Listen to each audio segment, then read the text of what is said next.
The two leaders will speak on Saturday after warnings from Washington that a Russian invasion of Ukraine could be imminent. U.S. President Joe Biden and his Russian counterpart Vladimir Putin will speak on Saturday as Western nations warned that a war in Ukraine could ignite at any moment.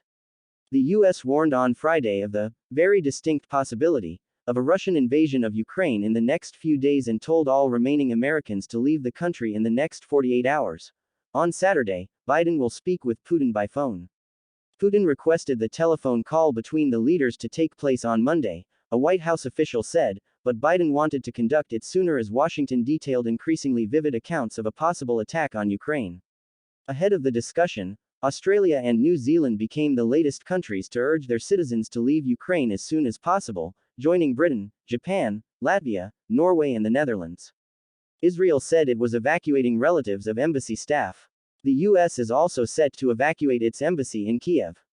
The Associated Press reported the State Department will announce early Saturday that all American staff at the Kiev embassy will be required to leave the country ahead of a feared Russian invasion. Advertisement: the department had earlier ordered families of U.S. embassy staffers in Kiev to leave, but left it to the discretion of non-essential personnel if they wanted to depart. Diplomatic sources said that the U.S. president had told allied leaders in a call that the Russian leader had taken a decision to go ahead with an invasion, but Jake Sullivan, the national security advisor, said, "We have not seen anything come to us that says a final decision has been taken, that the go order has been given.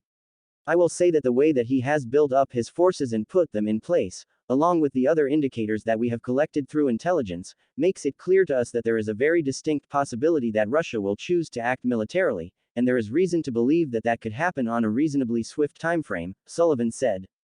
"Now, we can't pinpoint the day at this point, and we can't pinpoint the hour, but what we can say is that there is a credible prospect that a Russian military action would take place, even before the end of the Olympics. The Winter Olympics in China close on the 20th of February. We continue to see signs of Russian escalation, including new forces arriving at the Ukrainian border," Sullivan told reporters. "We are in the window when an invasion could begin at any time."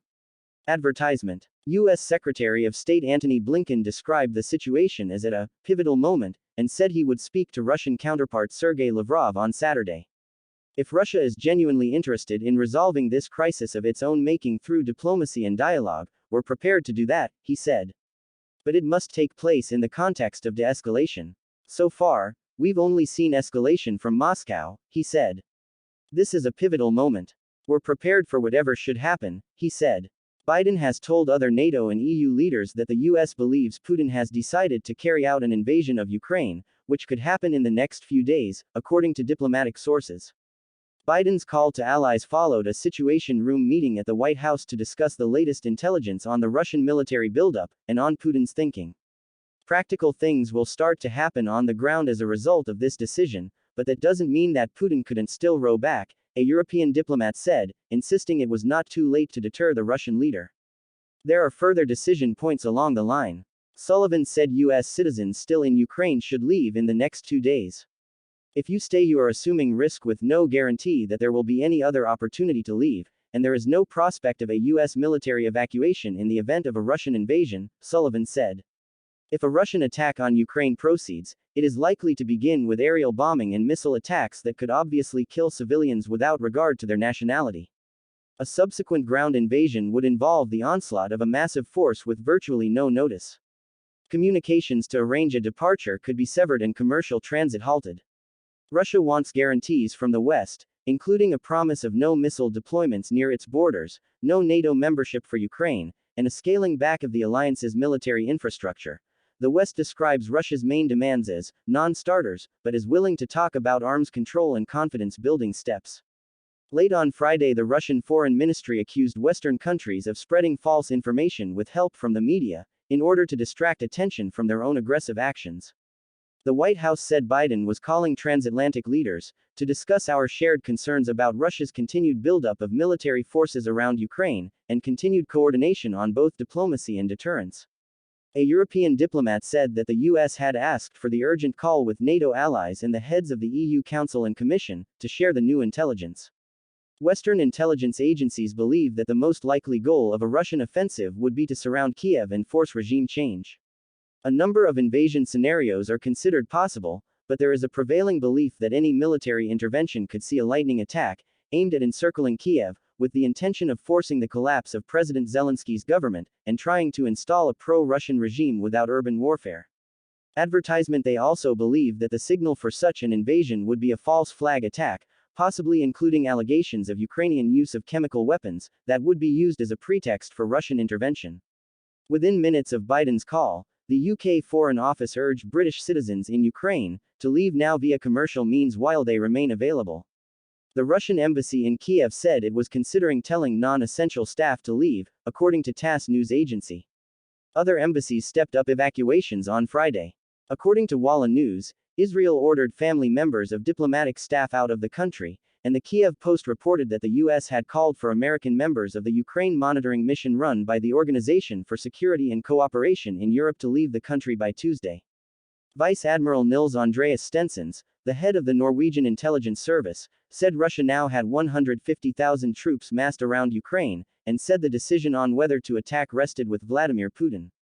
Now it is first and foremost up to President Putin if he chooses to do so, Stensons said.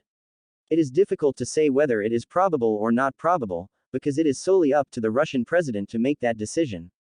Advertisement. He added that Russians have all they need to carry everything out, from a minor invasion in the east to minor attacks here and there in Ukraine, or a complete invasion, with, possibly, an occupation of all or parts of Ukraine.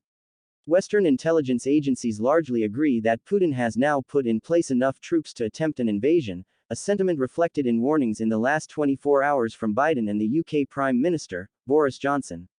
He emphasized on Thursday that any invasion would amount to a massive miscalculation by Putin because Ukraine would fight and they will resist very strongly.